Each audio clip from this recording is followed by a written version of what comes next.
बोलिए संत शिरोमणि आचार्य गुरुवर 108 श्री विद्यासागर जी महाराज की।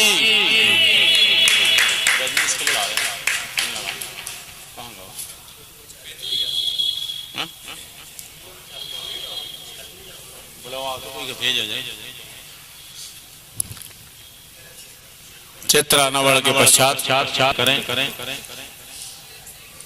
ऊपर थे अभी देखना एक सेकंड जल्दी से राजकुमार जी। अनूप अनूप अनूप अनूप अनूप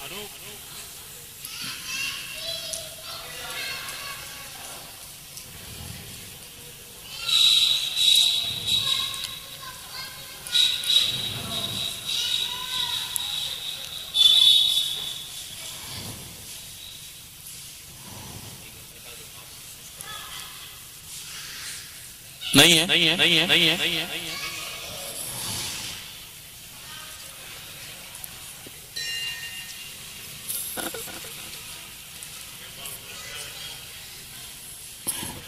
चलिए आज हमारी पाठशाला की दीदियों की इच्छा है और साथ में क्षमा दीदी की भी है, तो आप आए और आज का दीप प्रज्वलित कर अपने जीवन को धन्य करें। शीघ्रता से आए मंगलाचरण हेतु श्रीमती साधना जैन आप आए और परम पूज्य मुनि 108 श्री ब्रह्म सागर जी महाराज के पावन श्री चरणों में मंगलाचरण कर अपने जीवन को धन्य करें। बोलिए परम पूज्य संत शिरोमणि आचार्य गुरुवर 108 श्री विद्यासागर जी महाराज की। मंगलाचरण हेतु श्रीमती साधना जैन। सागर से हो कर पार है, यही आत्मा बनेगी परमात्मा। भव सागर से हो कर पार है, यही आत्मा बनेगी परमात्मा। भव सागर से हो कर पार है, कोई गंगा को तीरथ कहे, उसमें डुबकी लगाते हैं। कोई संगम तट पर जाकर निज को शुद्ध बनाते हैं। इन गुरुओं के चरण विशाल हैं, इसकी दूजी न कोई मिसाल है। यही आत्मा बनेगी परमात्मा। भव सागर से हो कर पार है, सत्य अहिंसा करुणा की नदियाँ गुरु चरणों में बहती हैं। सत्य अहिंसा करुणा की नदियाँ गुरु चरणों में बहती हैं। पापों के छालन करने को जनता आतुर रहती है। प्रणम मूर्ति अलौकित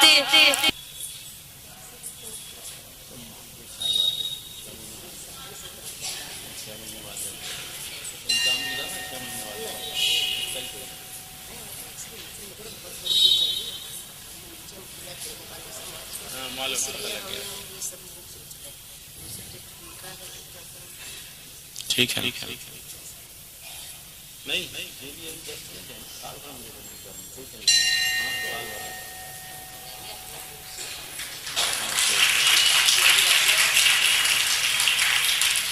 बोलिए परम पूज्य मुनि 108 श्री ब्रह्म सागर जी महाराज की।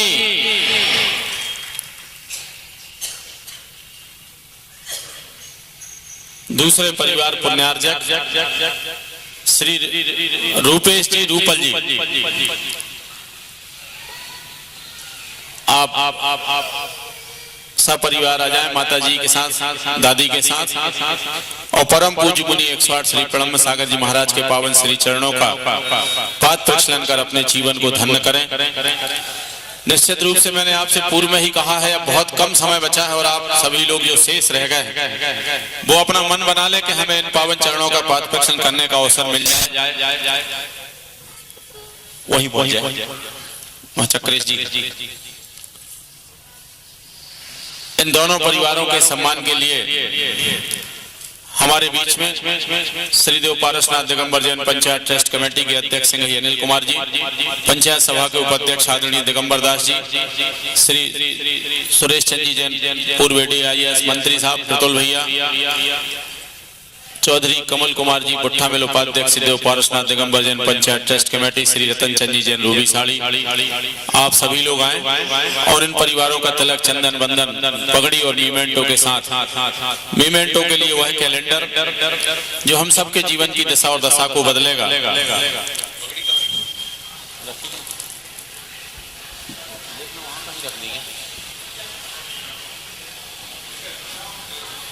ये पगड़ी उठा लेना राजकुमार जी।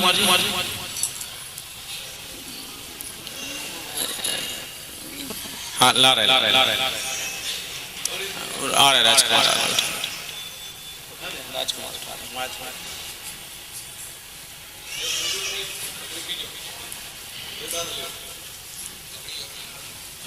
आ रही पगड़ी आ रही, एक मिनट रुकना भैया।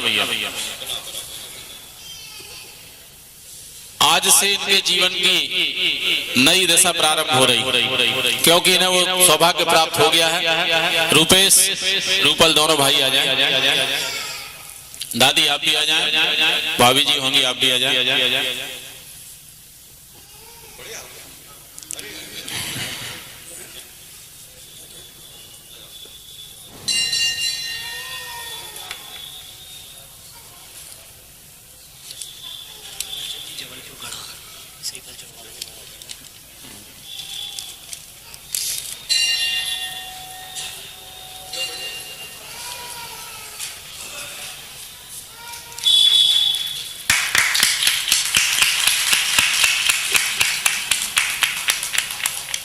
आदरणीय श्री चौधरी कमल कुमार जी पुट्ठा मिल आप भी आ जाएं। परिवार के जो भी सदस्य यहाँ उपस्थित हैं, 11,000 रुपए की राशि चौधरी विनोद कुमार जी जैन, चौधरी जनरल स्टोर।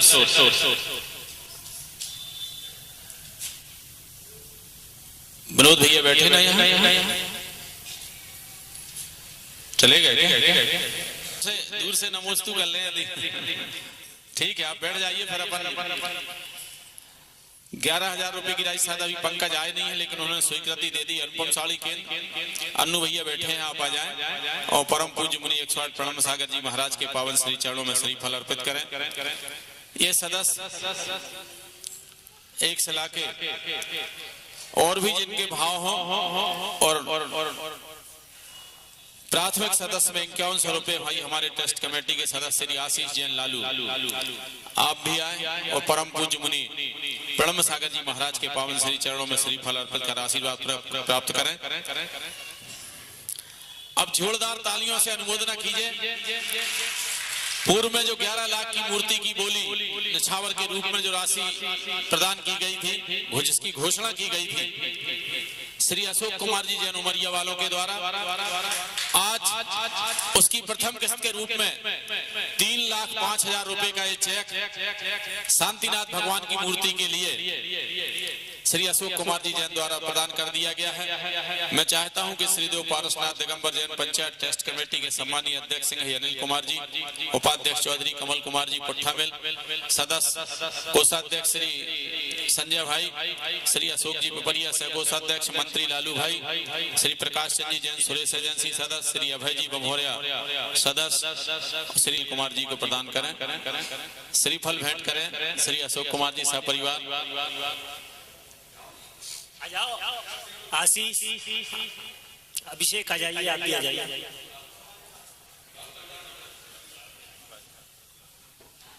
परिवार के सभी लोग आ जाए। अभी 1 लाख रुपए का और एक आपको रांची के जो निकलन शरणालय का वो चेक भी कुछ समय बाद वो भी आएगा। गुम गई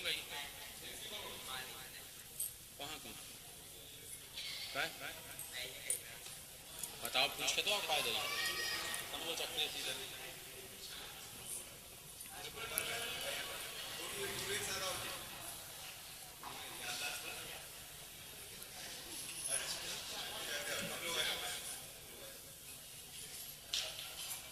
हाँ जी जी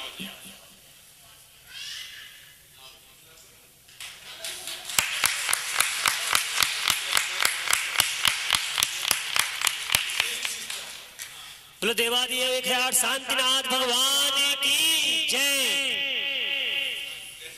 इस शांतिनाथ भगवान की मूर्ति के लिए आपने निछावर जो 11 लाख रुपए घोषणा की थी उसी का चेक है आप सबकी ओर से। अब बाकी शेष प्रवचन के बाद आपको सूचनाएं दी जाएंगी। आप सबकी ओर से परम पूज्य मुनि 108 श्री परम सागर जी महाराज के पावन श्री चरणों में नमोस्तु महाराज। पार्श्वनाथ भगवान की जय। वर्तमान शासन नायक श्री महावीर भगवान की जय। परम पूज्य आचार्य श्री कुंद कुंद महाराज की जय। परम पूज्य आचार्य गुरुवर श्री विद्यासागर जी महाराज की जय। ऋणमिऊण सब सिद्धे झाड़ोत्तम खविद दीह संसारे 10 10 2 2 वजिणे 10 2 अणुपेहणं वोक्षे। 12 भावनाओं में धर्म भावना का प्रकरण चल रहा है। कई दिनों से गृहस्थ की 11 प्रतिमाओं का वर्णन और उन प्रतिमाओं में क्रम क्रम से हम देख रहे हैं कि श्रावक कैसे एक एक कक्षा को पार करते हुए आगे आगे बढ़ता चला जाता है। ये श्रावक की ऐसी 11 कक्षाएं हैं जिन 11 कक्षाओं में पास होने के बाद ही वह कॉलेज में दाखला ले सकता है। जो श्रावक धीरे धीरे अभ्यास के साथ में अपनी संकल्प शक्तियों को बढ़ाता है और उसके माध्यम से उसे ऐसी आत्मविशुद्धि उत्पन्न होती है कि वह संसार की असारता को जानते हुए, संसार के स्वभाव को समझते हुए ऐसी रुचि उत्पन्न करता है कि उसे अपने आत्मदर्शन में ही आनंद आने लग जाता है। कल जब आपको रात्रि भोजन त्याग नाम की 6वीं प्रतिमा के बारे में बताया और जब ये रात्रि भोजन का त्याग हो जाता है उसके बाद एक आगे की प्रतिमा 7वीं प्रतिमा ब्रह्मचर्य नाम की प्रतिमा। इस 7वीं प्रतिमा में आकर के वह श्रावक जिस ब्रह्मचर्य को अपनाता है वह ब्रह्मचर्य नैष्ठिक श्रावक का ब्रह्मचर्य कहलाता है। ऐसा ब्रह्मचर्य वह अपनाता है कि वह ब्रह्म माने अपनी आत्मा और चर्य माने चर्या करना। अपनी आत्मा में ही जिसे चर्या करना, अपनी आत्मा में ही रमण करना, अपनी आत्मा में ही आनंदित होना उसे आ जाता है।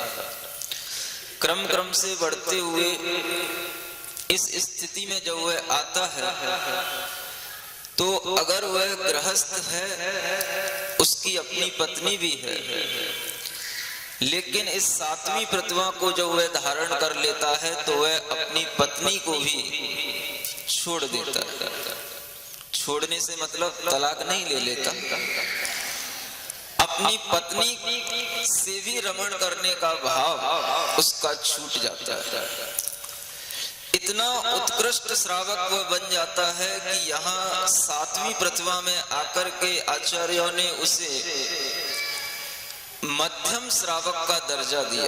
नैष्ठिक में भी जघन्य श्रावक और जघन्य पदवी जब वह पहली प्रतिमा से छठवीं प्रतिमा तक रहता है, जैसे ही वो सातवीं प्रतिमा को धारण कर लेता है वह मध्यम श्रावक का, मध्यम नैष्ठिक श्रावक का दर्जा प्राप्त कर लेता है। इस स्थिति में आने के बाद आप विचार कर सकते हैं कि जिस व्यक्ति के लिए इतनी आत्मसंतुष्टि हो जाए कि वह अपनी पत्नी को भी अपनी बहन और मां के समान देखने लगे, जिसकी नजरों में इतनी पवित्रता आ जाए कि जिस पत्नी के साथ अभी तक वह भोग की इच्छा करता था अब उसके साथ में वह रहेगा, लेकिन इसे अपनी मां और बहन की तरह देखेगा। गृहस्थ रहते हुए भी उसके अंदर यह साधना चलती रहती है और जिसके अंदर इतनी पवित्रता आ जाती है वही इस सातवीं प्रतिमा का नैष्ठिक श्रावक बन पाता है। इससे पहले जो दूसरी प्रतिमा वाला जो श्रावक था वह भी ब्रह्मचर्य अणुव्रत लिए था, लेकिन वह अभी तक अपनी पत्नी में संतुष्ट था। उसके लिए इतना अणुव्रत था कि वह अपनी पत्नी के सिवाय और किसी की भी पत्नी को नहीं देखेगा। यह भी उसका एक अणुव्रत के रूप में दूसरी प्रतिमा के साथ में चलता था। आचार्यों ने ब्रह्मचर्य के बारे में जब बताया तो गृहस्थों के लिए कहा है कि स्वदार संतोष नाम आपी, जो अपनी स्त्री में भी संतोष रख लेता है वह भी ब्रह्मचर्य अणुव्रत का धारक है। यह बात गृहस्थों के लिए उस ब्रह्मचर्य धर्म को पालन करने के लिए है कि अगर गृहस्थ भी घर में रहकर भी ब्रह्मचर्य का पालन करना चाहता है तो वह भी कर सकता है। आपके लिए यह बात सरल भी हो सकती है और कठिन भी हो सकती है। अगर यह अणुव्रत है और एक गृहस्थ श्रावक इस अणुव्रत को धारण कर लेता है तो वह अपने मन से केवल अपनी पत्नी के अलावा और किसी भी स्त्री को न देखे न उसकी इच्छा करे। देखने का मतलब दिख जाए अलग बात है और देखना अलग बात है।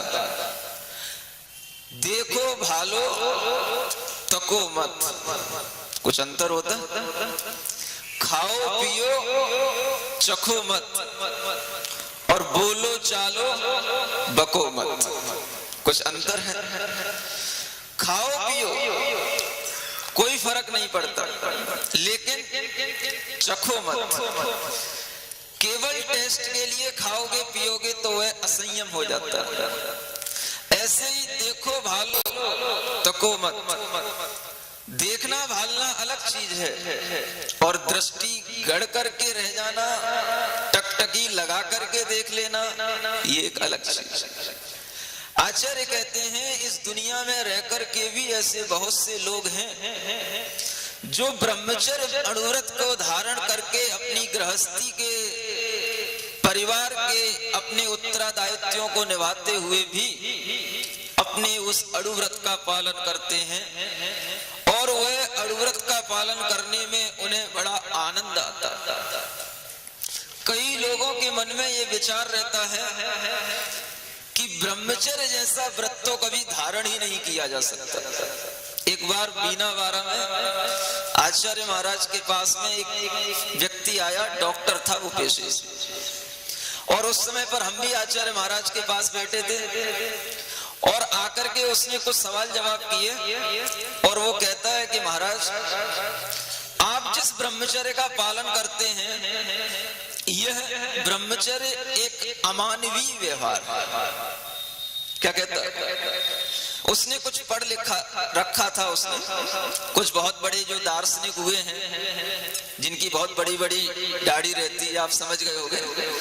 ऐसे दार्शनिकों को पढ़ने के बाद में कुछ ऐसे विचार भी लोगों के उत्पन्न होते हैं और वो कहता है कि मैंने उनको पढ़ा है जिनको वो भगवान मानता है, और उनको पढ़ने के बाद में उसके मन में वो विचार आता है कि ब्रह्मचर्य का पालन करना मानवता के विरुद्ध है, उस आदमी के विचार। ये मानवीय प्रकृति नहीं है, क्योंकि मानवीय प्रकृति, मानव का स्वभाव भोग का स्वभाव है और उसे उसी के साथ जीना चाहिए। अगर हम इस प्रकार का कोई व्रत धारण करते हैं तो हम ये अपने आप पर एक अत्याचार कर रहे हैं, हम अपने आप को टॉर्चर कर रहे हैं।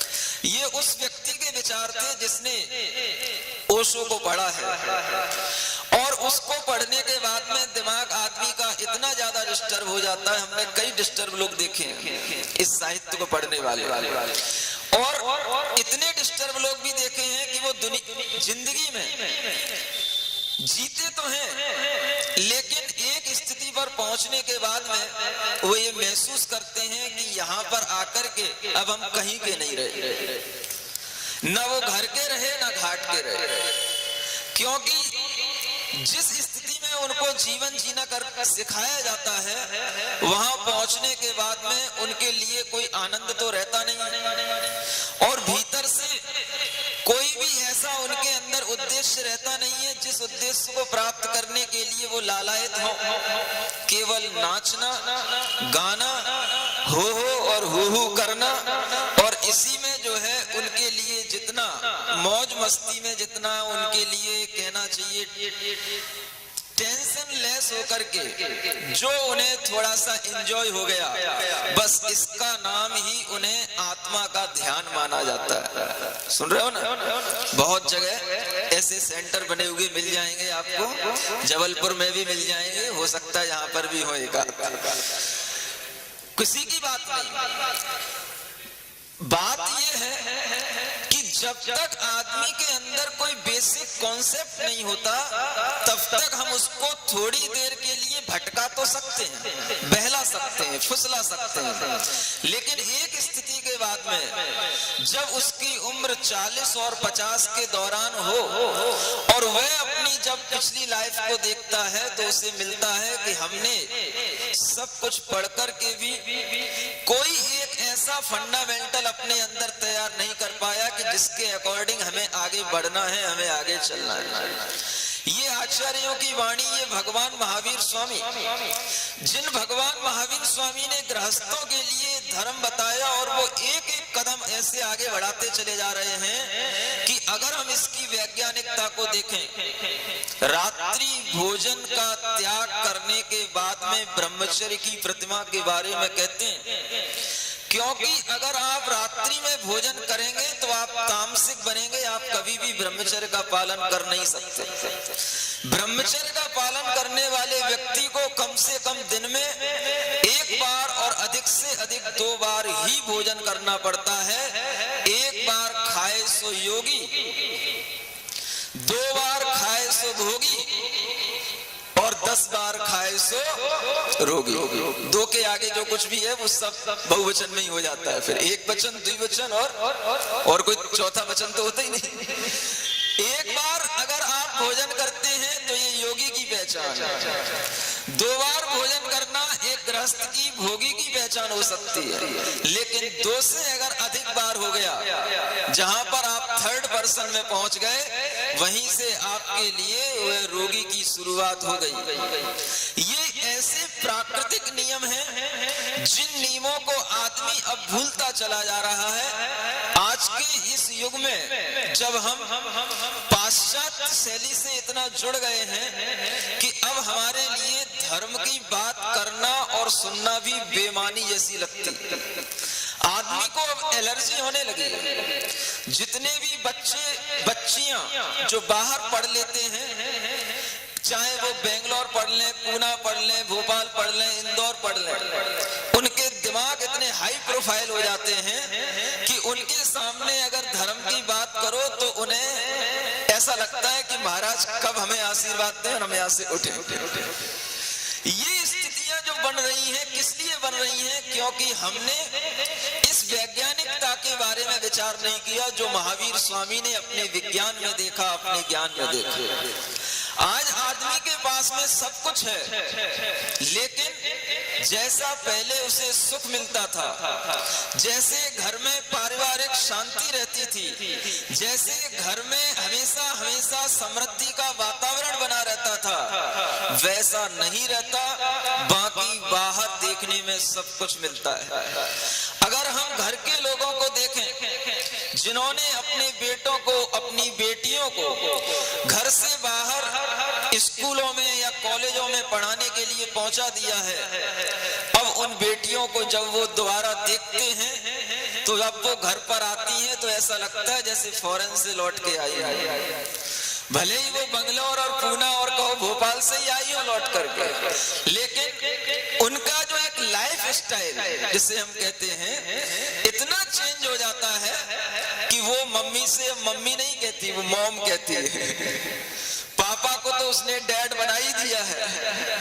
और घर के कोई भी लोग हो, सबसे ना कोई समानता का व्यवहार, ना कोई जय जिनेंद्र का समाचार, ना कोई विनम्रता का आचरण, ये सब चीजें एक सी छूट जाती हैं कि बस उनके लिए बाइक, मोबाइल और इसके अलावा उन्हें कोई तीसरा कोई शौक नहीं सूझता। उनको एक बाइक दिला दो, एक मोबाइल दिला दो, बस उनकी पूरी लाइफ इसी में कट जाएगी। और ये सब चीजें जो आज हम देख रहे हैं, ये इसका परिणाम है कि हमने उस संस्कृति को छोड़ दिया जो संस्कृति हमें एक स्थायित्व प्रदान करती थी, जिस संस्कृति में रह करके हम अपने उज्जवल भविष्य का निर्माण करते थे, और जिस संस्कृति के माध्यम से हम जब आगे बढ़ते थे तो हमारे जीवन में परिवार को लेकर के चलने की एक योग्यता आ जाती थी। आजकल के विद्यार्थियों के सामने ये योग्यता नहीं रह गई। पहले के लोग भी अपने बच्चों को पढ़ाते थे, पढ़ते थे, और वे पढ़ाते हुए किस ढंग से पढ़ाते थे तो आचार्यों ने कई प्रकार के ब्रह्मचारियों के नाम लिखे हैं। गृहस्थ में रहते हुए जैसे एक गृहस्थ के लिए कहा है कि वो अपनी पत्नी में संतुष्ट रह करके भी ब्रह्मचारी है, उसी प्रकार से विद्यार्थियों के लिए भी अनेक नाम आते हैं। 5 प्रकार के ब्रह्मचारियों के नाम आते हैं आगम। एक पहला आता है उपनयन ब्रह्मचारी। उपनयन का अर्थ होता है यह एक संस्कार होता है। जब बच्चा 8 वर्ष का हो जाता है तो उसके लिए एक संस्कार किया जाता है, अष्ट मूल गुण उसको दिलाए जाते हैं। कहीं कहीं पर दक्षिण में यज्ञोपवीत आदि की भी प्रथा है, जनेऊ इत्यादि पहना कर देते हैं, और अगर नहीं भी पहनाते हैं तो कम से कम उसके लिए अष्ट मूल गुण 8 वर्ष के बाद दिला देते हैं उसके माता पिता। अब वो जब तक विवाहित नहीं हो जाता तब तक के लिए उसका ये संकल्प रहता है कि हम जिनागम को भी पढ़ेंगे, लौकिक पढ़ाई भी पढ़ेंगे, और उसके बाद में हम विवाह करेंगे। लेकिन जब तक विवाह नहीं होता तब तक के लिए हम ब्रह्मचर्य से रहेंगे। इसका नाम है उपनयन ब्रह्मचार्य। अब आज आप इस ब्रह्मचारी की आवश्यकता को देख सकते हो। अगर ये ब्रह्मचर्य आज के जीवन में अपना लिया जाए तो माता पिताओं की जो परेशानी उत्पन्न हो जाती है कि घर से बाहर जब बेटा चला जाता है तो वह बेटा कहीं ऐसा ना हो कि किसी भी लड़की से विवाह कर ले, हमें बताए नहीं, मेरी लड़की किसी के साथ भाग जाए, हमें बताए नहीं। ये अगर संकल्प पहले उसके साथ में हो जाए, कम से कम हम उसे उपनयन ब्रह्मचारी बना दें। तुझे विवाह तो करना है, लेकिन कब करना? जब तेरा विवाह हो तभी तुझे विवाह अपने लिए महसूस हो। उससे पहले जब तक विवाह नहीं हो, जब तक तू विद्या अध्ययन कर रहा है, जब तक कॉलेज में है, पढ़ रहा है, तब तक के लिए ब्रह्मचर्य व्रत को धारण करके रहना। अगर ये आज के विद्यार्थियों के लिए हो जाए तो जितने प्रकार के दुराचार हैं, जितने प्रकार की आज हमें समस्याएं दिखाई दे रही हैं, इन सब समस्याओं का एकमात्र समाधान इस बात में है और इस ब्रह्मचर्य में है। ये पहला है उपनयन नाम का ब्रह्मचार्य। दूसरा होता है अवलंब ब्रह्मचारी। अवलंब ब्रह्मचारी क्या करता है? पहले गुरुकुल होते थे, आज भी हैं कुछ जगहों पर। उन गुरुकुलों में वो माता पिता अपने बेटों को पढ़ाते थे और उन गुरुकुलों में रह करके वह ब्रह्मचर्य का पालन करते हुए अध्ययन करता है। लेकिन गुरुकुल में रह करके भी वह ब्रह्मचारी के भेष में, क्या समझे, जीन्स टी शर्ट में नहीं, ब्रह्मचारी के भेष में रह करके पढ़ेगा। वह क्षुल्लक भी बनाया जा सकता है, ऐसे भेष में रह करके वहां पर उसको अध्ययन कराया जाता था, जिसका नाम है अवलंब ब्रह्मचारी। माने उसने कुछ अवलंबन लिया है ब्रह्मचर्य के भेष का या दीक्षा का, क्षुल्लक दीक्षा का। उतने ही समय तक के लिए वह ब्रह्मचारी रहता था जब तक कि वह गुरुकुल में अध्ययन कर रहा है। ये दूसरे नंबर का ब्रह्मचारी। तीसरे नंबर का ब्रह्मचारी अदीक्षा ब्रह्मचारी। अदीक्षा का मतलब जो इस प्रकार की दीक्षाएं न ले, न ब्रह्मचर्य की दीक्षा ली, न उसने क्षुल्लक दीक्षा ली, वह सामान्य से रह करके पढ़ रहा है और उसका उद्देश्य है कि यहाँ पर पढ़ते हुए हम ब्रह्मचर्य का पालन करेंगे, उसके बाद में हम विवाह इत्यादि के कार्यों में लगेंगे। ये उसके लिए कहलाता है अदीक्षा ब्रह्मचारी। चौथा होता है गूढ़ ब्रह्मचारी। गूढ़ ब्रह्मचारी का अर्थ यह है कि वह जब तक गुरुकुल में रह करके अध्ययन करता है, वह जिनागम का अभ्यास करता है, शास्त्रों का अध्ययन करता है और उस अध्ययन की पूर्णता होने के बाद में वह स्वयं विवाह नहीं करना चाहता। अगर उसके माता पिता उसके साथ में जबरदस्ती करते हैं, माता पिताओं का आग्रह होता है, तो वह विवाह करने के लिए तैयार हो जाता है। इसलिए उसका नाम दिया गूढ़ ब्रह्मचारी। यानी अभी उसके बारे में कुछ कह नहीं सकते कि यह ब्रह्मचर्य को आगे जीवन पर्यंत के लिए निर्वाह करेगा या आगे विवाह करेगा, इसलिए उसका नाम हो गया गूढ़ ब्रह्मचारी। और एक पांचवा ये नैष्ठिक ब्रह्मचारी, जिसकी चर्चा हम प्रासंगिक कर रहे हैं, जो मन वचन काय से अपनी स्त्री को भी छोड़ देता है और वह सब प्रकार से 9 कोटि से वह ब्रह्मचर्य का पालन करने का भाव कर लेता है। घर में रह करके जब वह इस प्रकार की दूसरी या 7वीं प्रतिमा का पालन कर लेता है तो वह नैष्ठिक ब्रह्मचारी कहलाने लग जाता है। और इस नैष्ठिक ब्रह्मचारी के 2 भेद, एक दूसरी प्रतिमा वाला और एक 7वीं प्रतिमा वाला। दूसरी प्रतिमा वाला अपनी पत्नी के साथ रहेगा और 7वीं प्रतिमा वाला अपनी पत्नी के साथ रह करके भी ब्रह्मचर्य का पालन करेगा। ये 7वीं प्रतिमा में आ जाता है। अब आप इन पद्धति से अगर चलना वर्तमान में भी चाहें तो भी हो सकता है, लेकिन इस पद्धति से चलने का मन जब माता पिताओं का ही नहीं रहता तो बच्चों का कहां से होगा। अगर हम बच्चों को पढ़ाने के लिए जिन स्थानों पर भेजते हैं, उस स्थान पर भेजने से पहले हम बच्चों को इतना संकल्प दिलाएं, बेटा जब तक तू पढ़ेगा तू किसी पर स्त्री से, पर लड़की से संबंध नहीं रखेगा। अगर इतना भी तेरे लिए व्रत हो जाएगा तो हम तुझे घर से बाहर जाने की अनुमति देंगे, चाहे वो लड़की हो चाहे लड़का हो। अगर इतना करने के बाद में वह माता पिता उसे बाहर भेजते हैं तो आप नियम से मान करके चलना कि वो बेटा सिर्फ पढ़ने गया है तो पढ़ेगा, क्योंकि उसे याद रहेगा कि हमारा उद्देश्य इसके अलावा अभी और कुछ नहीं है। और जब वो पढ़ लेगा तो उसके बाद में आपकी इच्छा के अनुसार विवाह करेगा।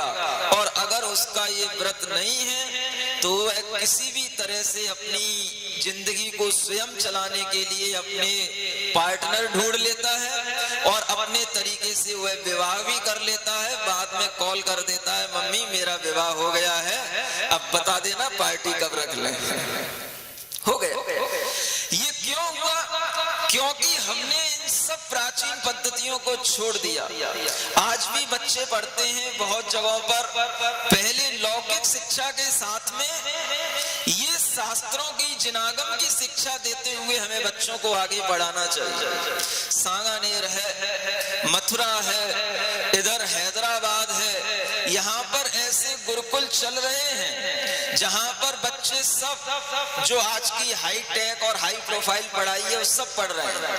वहां पर भी रह करके वो CA, CS, B सब कुछ कर रहे हैं, कर सकते हैं। लेकिन उसके साथ में वह गुरुकुल में जो हॉस्टल में रहते हैं वहां पर उनको कुछ धर्म का भी पढ़ाया जाता है और उसके साथ में जब वो आगे बढ़ते हैं तो उनके संस्कार कुछ अच्छे बने रहते हैं। इस तरह के अब हमें अपने बेटों को तैयार करना होगा जो कम से कम इतना तो कर लें कि हम जब तक विवाहित न हो तब तक के लिए हम ब्रह्मचर्य का पालन करें। अगर इस प्रकार की एक पद्धति तैयार हो जाती है तो हम कह सकते हैं कि ये युग अभी और धर्म के साथ चलेगा।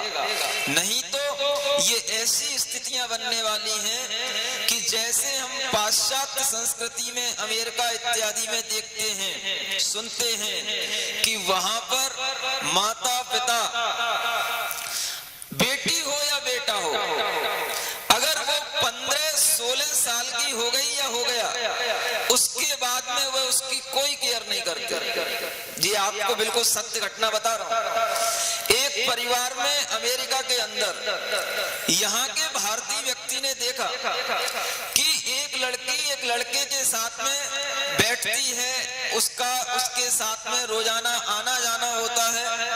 एक भारतीय व्यक्ति ने उस अमेरिकन से पूछा कि आपकी लड़की बिल्कुल स्वतंत्रता के साथ में उसके साथ में घूमती, आप उसे रोकते नहीं?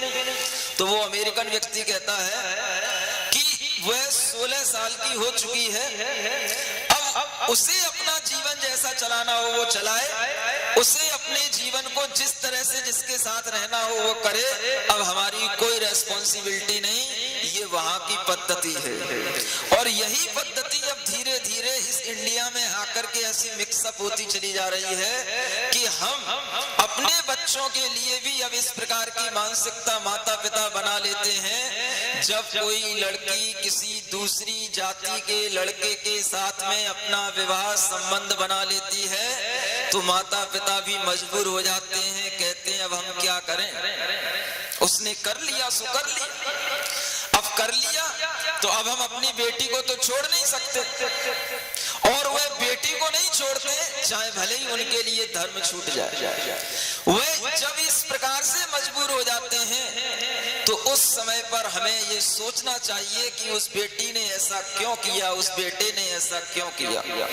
जब हम अपने बेटों और बेटियों के ऊपर इतना अधिकार नहीं रख पा रहे हैं तो हमारे इस तरह से पढ़ाने लिखाने से, उनके जॉब के द्वारा ये पैसा आने से तुमको क्या मिलने वाला है।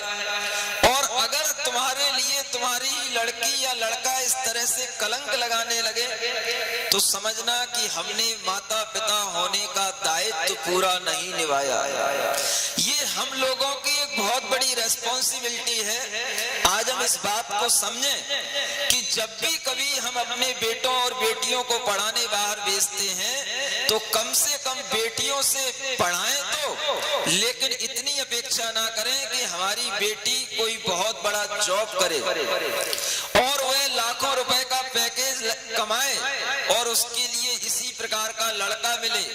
अगर आपने अपनी बेटी को पढ़ाने के बाद में इस तरह की अपेक्षाएं उससे रखी तो समझना कि आपने अपनी बेटी को खो दिया, क्योंकि वह अब कभी भी धार्मिक संस्कारों के साथ नहीं चल सकती। उसके लिए धर्म को सुनने और करने का समय ही नहीं मिलेगा।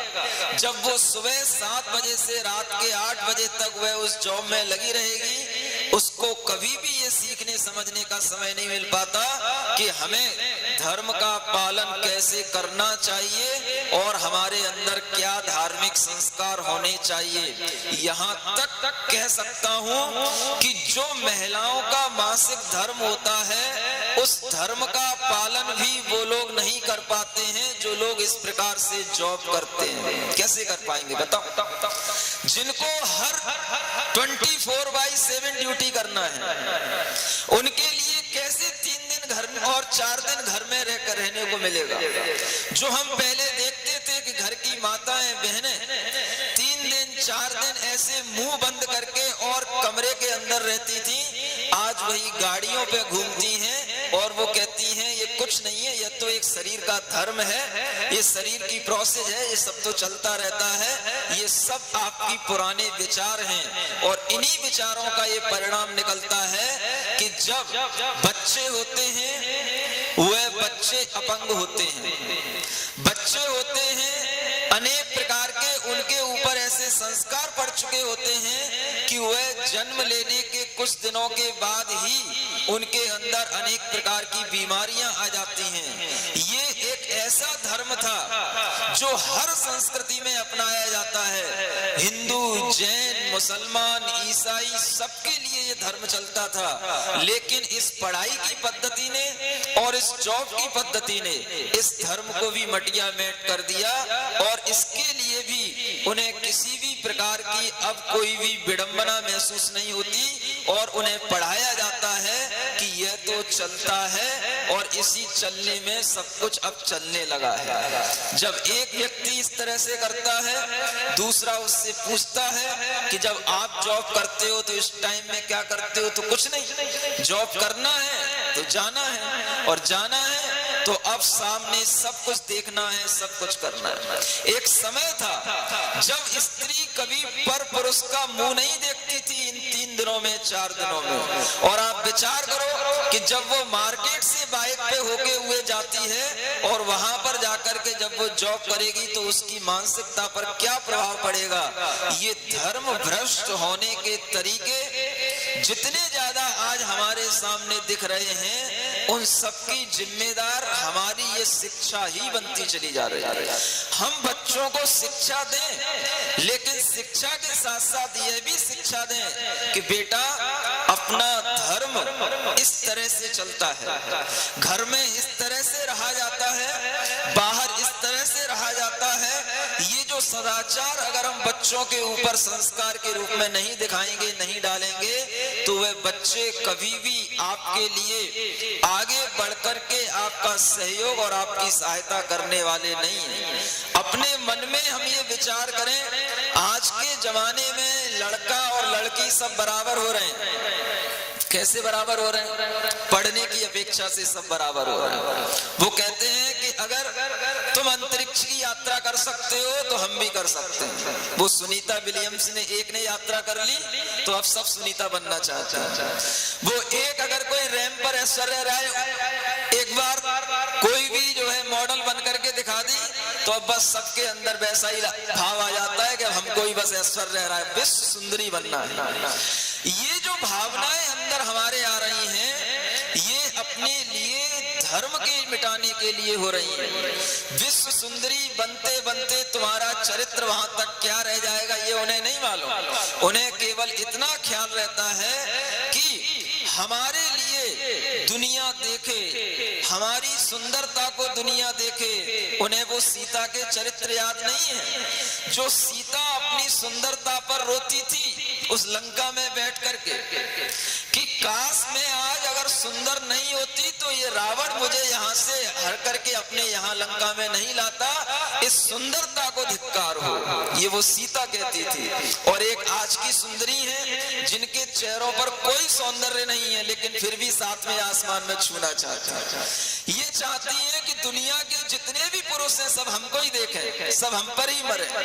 ये भावना जो उत्पन्न होती है ये इतना बड़ा पाप है कि द्रौपदी ने ये पाप अपने पूर्व भाव में किया था। सुनो, जब उसने देखा पूर्व भाव में द्रौपदी ने एक वेश्या थी और उसके साथ में 5 6-7 आदमी थे और वह वेश्या एक गार्डन में आनंद मना रही थी। उस समय पर इस द्रौपदी के जीव ने उस वेश्या को देख करके इतना भाव कर लिया था, वाह क्या सौभाग्य है।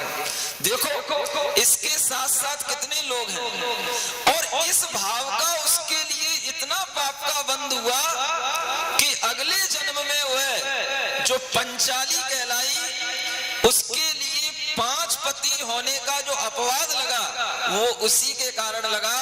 वस्तुतः उसका पति एक अर्जुन था, लेकिन लोगों ने कह दिया कि वह 5 का पति, 5 की पत्नी है। यह एक अपवाद था उसके ऊपर और इस अपवाद का कारण जो पूर्व जन्म में की हुई ये भावना थी, उस भावना का ये फल है।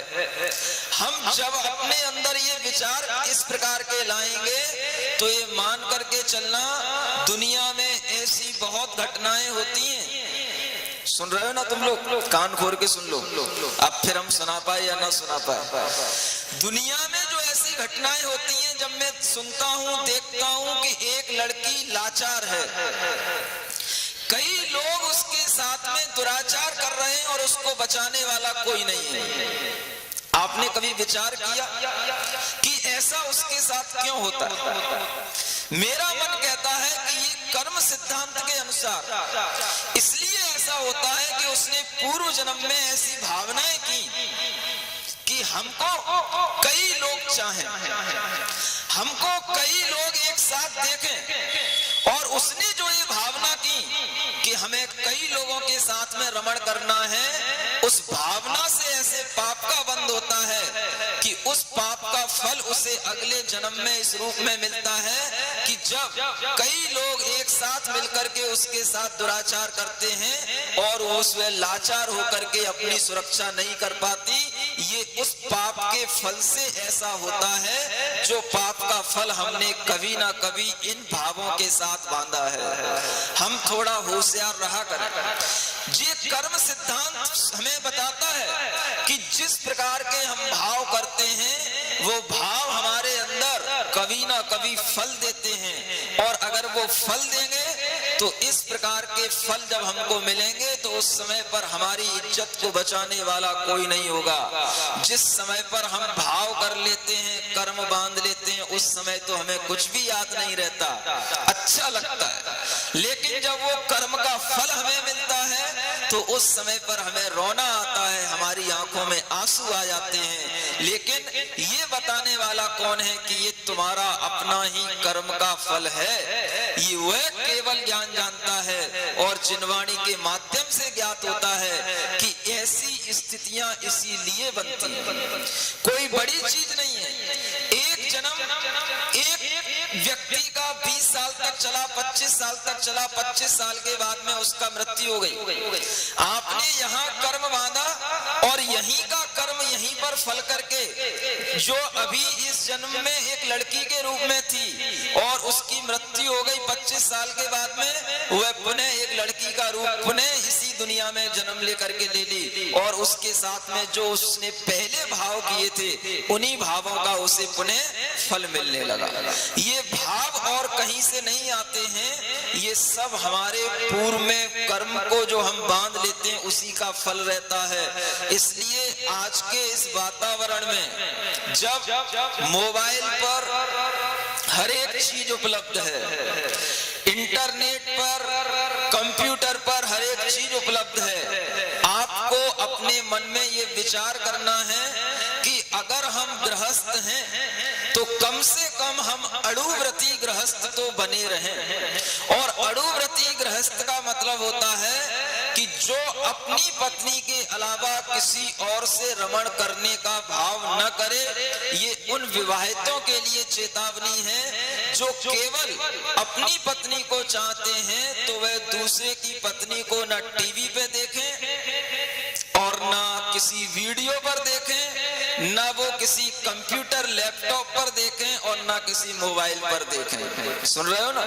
ये ब्रह्मचर्य का पालन वही कर सकते हैं जिनका इंटरेस्ट इस प्रकार के मॉडल को देखने में नहीं होगा, वही इस प्रकार के ब्रह्मचर्य का पालन कर सकते हैं। आपको इस स्थिति में विचार करना है। जब आप ये करेंगे तब आप अपने बेटों को भी कह सकेंगे कि बेटा पढ़ने से पहले तुम भी ऐसा संकल्प लेकर के जाना। और ज्यादा बड़ी बात नहीं कहता हूं, जब गांधी जी दक्षिण अफ्रीका पढ़ने के लिए गए थे तो उनकी मां ने उन गांधी जी को उस समय पर संकल्प दिलाया था कि तुम दक्षिण अफ्रीका जाओ चाहे दक्षिण अमेरिका जाओ, हमें इससे कोई मतलब नहीं, लेकिन अगर तुम भारत के बाहर जा रहे हो तो 3 नियम लेकर के जाना कि कभी भी हम मांस शराब नहीं खाएंगे, कभी भी हम पर स्त्री का सेवन नहीं करेंगे और कभी भी हम दुराचार नहीं करेंगे।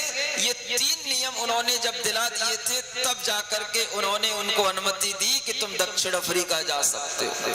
आज भी हमारे लिए ये भावना होनी चाहिए कि हम अपने बच्चों का ख्याल रखते हैं, उनसे प्रेम करते हैं, उनके लिए पैसा खर्च करते हैं, लेकिन साथ साथ थोड़ा सा संस्कार देने का भी यदि हम भाव कर लें तो हमारी ये पीढ़ियां सुधर सकती हैं। नहीं तो ये पीढ़ियां पाश्चात्य संस्कृति के प्रभाव में अपनी सब अस्मिता को खोती चली जा रही हैं और ये धर्म को मिटाती चली जा रही हैं।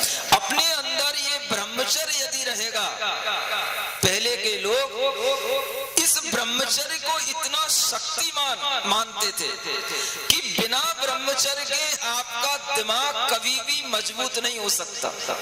जितने भी बड़े लोग हुए हैं और उन्होंने कोई अच्छे साहसिक कार्य या बौद्धिक कार्य किए हैं, चाहे कितने बड़े वैज्ञानिक हो, एडिसन हो या आइंस्टाइन हो, न्यूटन हो, आप इनकी जीवनी पढ़ना, और ये सभी लोग ब्रह्मचर्य का पालन करके ही इतनी बड़ी बड़ी खोजें और आविष्कार कर सके हैं। विवेकानंद जी के बारे में भी आप जानते होंगे, ये सब लोग उस समय पर भी इस प्रकार के व्रत का पालन करके ही धर्म और संस्कृति को देश विदेशों तक फैलाए हैं। हमें भी इस प्रकार का विचार करना चाहिए कि ब्रह्मचर्य के बिना कभी भी आदमी की मानसिक संतुष्टि नहीं हो सकती, उसकी मानसिक दृढ़ता नहीं बन सकती और उसका आत्मविश्वास कभी भी उसका जागृत नहीं हो सकता, क्योंकि ये ऐसी मानसिकताएं हैं जो एक बार निम्नता की ओर चलने लग जाती हैं तो फिर इनमें गिरावट ही आती चली जाती है,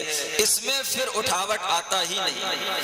कल आपको बताया था जैसे भूख, निद्रा और व्यसन, ये 3 चीजें ऐसी हैं अगर हम इनके ऊपर रोक लगा लें तो ये हमारे जीवन उत्थान का कारण बन जाए, और अगर हम इनके ऊपर रोक नहीं लगा पाए तो यही चीजें हमारे लिए पतन का कारण बन जाती हैं। व्यसन भी, ये भी एक व्यसन आता है, पर स्त्री सेवन, सप्त व्यसनों में ये भी एक व्यसन रखा है। वेश्यागमन, आज अगर आप लोगों के लिए वेश्याएं नहीं है कोई बात नहीं, लेकिन जो टीवियों पर अनेक प्रकार के लोग दिखाई देते हैं जिनका कोई चरित्र नहीं है और जिनका हमसे कोई पहचान नहीं है, उनके प्रति भी यदि आपके कोई दुर्भाव बनते हैं तो हम समझते हैं कि वो भी वेश्यागमन है, क्योंकि उनके अंदर तो वो भाव है ही नहीं कि हम अपने चरित्र को बना करके रखें। उन्हें तो अपनी सुंदरता दिखा करके और जैसे हो सके अपनी, जिसे क्या बोलते हैं आप लोग, जीटीपी, बस वो वैल्यू उनको बढ़ाना है। इसके अलावा उन्हें और कोई उद्देश्य नहीं रहता, पैसा कमाने का उद्देश्य है, और अपनी सुंदरता से जो पैसा कमाना चाहे हम उसे वेश्या का ही दर्जा देते हैं। ये विचार करना आप लोग कि जैसे पहले होता था वैसा ही आज भी हो रहा है, केवल उसका स्वरूप बदला हुआ है, और हमारे चरित्र में जो गिरावट आ रही है उसका कारण है ये इस प्रकार के साधन जिनके माध्यम से हमें ये सब चीजें, सब सुविधाएं केवल बस उंगली बस उस मोबाइल पर रखना है और वो सब आपके सामने दिखने लग जाता है। इस प्रकार के यदि साधन आप अपने बच्चों को समय से पहले दे देते हैं तो ये भी आप उन्हें अपराध करा रहे हैं, आप उनके लिए पाप करने को ढकेल रहे हैं। ये आप आपके लिए खिलौने इतने बड़े बड़े महंगे पड़ेंगे कि बाद में वह बच्चे समय से पहले वो चीजें सीख जाते हैं जो चीजें एक व्यक्ति 30 साल में 25 साल में सीखता है, वो आज का बच्चा 10 साल में सीख जाता है। ये स्थितियां इन्हीं साधनों की वजह से हैं। इसलिए हम अपने घर के बच्चों को बड़ा करना तो सबको आ जाता है, बच्चे उत्पन्न कर लेना बड़ी बात नहीं है। आज की जमाने में बच्चे हो जाना बड़ी बात नहीं है, लेकिन उन बच्चों को संस्कारित करके आगे बढ़ाना ये बड़ी बात है। अगर ये हमने किया तब तो आपने अपने माता पिता का उत्तरदायित्व निभाया, और अगर ये नहीं हो पाया तो केवल बस बच्चे हो गए, बड़े हो गए। ऐसे तो पशु भी कर लेते हैं, उनके भी बच्चे हो जाते हैं, वे भी अपने धीरे धीरे बड़े हो जाते हैं, जैसे उनको करना होता है करते रहते हैं। एक संस्कारित जीवन जिलाने का काम केवल एक मनुष्य का होता है, और वह इस ब्रह्मचर्य के माध्यम से ही संभव है। इसलिए इस ब्रह्मचर्य की महत्ता को समझें। कहीं ऐसा ना हो जैसे हमने उस फिलोसफर की बात बताई और ऐसे दार्शनिक लोगों को पढ़ करके और डॉक्टरों को पढ़ करके हमारे मन में भी ये बात आ जाए कि ये सब एक मनुष्य की प्रकृति के विरुद्ध चीजें हैं। ऐसा नहीं है। ये महावीर भगवान, पार्श्वनाथ भगवान, ये सब उन तीर्थंकरों के द्वारा बताई हुई चीजें हैं जो स्वयं ब्रह्मचर्य का पालन किए। बड़े बड़े राजा होते हुए भी उन्होंने ब्रह्मचर्य का पालन किया, और उसके बाद में उन्होंने इसी का उपदेश दिया। हम उन्हीं के वंशज हैं, हम उन्हीं के अनुसार चलें, दूसरे और दार्शनिकों की बातों में आकर के अपने धर्म को न भुलाएं। चाहे वो दार्शनिक भले ही जैन रहा हो, लेकिन जिसने जैनों का संस्कार स्वीकार नहीं किया, हम उसे जैन कैसे कहते हैं? और जिसने उस जैनत्व को छोड़ दिया, अब हम उसे जैन कैसे कहते हैं? इसलिए हम ये विचार करें कि हमारे लिए जो गृहस्थ का धर्म बताया गया है, सप्त व्यसनों का त्याग करके अष्ट मूल गुणों का पालन करके हम आगे बढ़ने का जो भाव अपने बच्चों को देंगे, तो वो हमारे लिए बहुत ही उत्तम होगा। और उसी के माध्यम से जो बच्चे पढ़ करके आएंगे तो उनसे आपको सब कुछ संतुष्टि मिलेगी। वो पैसा भी कमाएंगे तो वो पैसा भी आपके काम में आएगा, और उनका व्यवहार भी आपको लगेगा। बेटा पढ़ने के बाद भी ऐसा लगे कि ये हमारा बेटा है, ऐसा ना लगे कि ये कहीं बहुत दूर से बहुत देर बाद आया है, तो कहीं ये किसी पड़ोसी का बेटा है। अपने बेटे को देख करके जब ऐसा लगने लग जाए कि ये पड़ोसी का बेटा है, तो समझ लेना कि तुमने अपने बेटे के सब दायित्वों को छोड़ दिया। ये विचार आज आपको करना है, क्योंकि आपके लिए ये समय है जिस समय पर आप अपनी भावी पीढ़ी में कुछ संस्कार डाल पाएंगे, और इन संस्कारों की आज जो जरूरत दिखाई दे रही है वो इन ब्रह्मचर्य प्रतिमा के माध्यम से हमने आपको बताई। बोलो महावीर भगवान की जय।